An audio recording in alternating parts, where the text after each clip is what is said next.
Good morning সকলকে। অর্চিতা সার্থক ব্লগে জানাই সকলকে স্বাগত। তোমরা কেমন আছো? আজকেও যাব ধামে, আজকে শেষ দিন। আবার আজকে নতুন হচ্ছে একটা প্রভু ব্লগ নিয়ে 56 চলে ভোগ। এলাম। আজকে তো কিন্তু তোমরা আমার সাথে চলো চলো মা এখন দিদি রেডি হয়ে সবাই এখন বেরোবো। আসছে ধামে। আজকে 56 ভোগ। তো দেখো আমি রেডি হয়ে ধামে এসে বসে আছি। ওরা প্রণাম করতে গেছে, ওরা এলে আমি প্রণাম করতে যাবো। তো কেমন ভিড় দেখো ধামে। আজকেই কিন্তু শেষ দিন। যারা যারা আসেনি তারা এখন চলে এসো, এরপরে কিন্তু ধামের উৎসব শেষ হয়ে যাবে। চারিদিকে দেখো কত গম গম করছে। এর আগেও তোমাদের সাথে আমি শেয়ার করেছি। এখানে দেখো লুট দিচ্ছে, লুটের প্রসাদ যারা যারা পেতে চায় চলে আসো।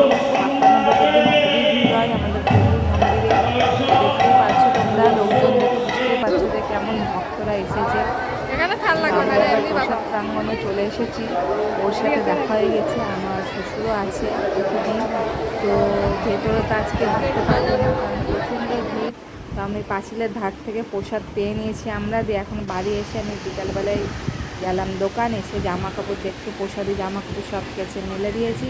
তো কেমন লাগলো ব্লগটা তোমরা অবশ্যই জানিও। ছোটো ব্লগ হলেও জানি, কিন্তু গরমে কী করবো বলো, করতে পারিনি।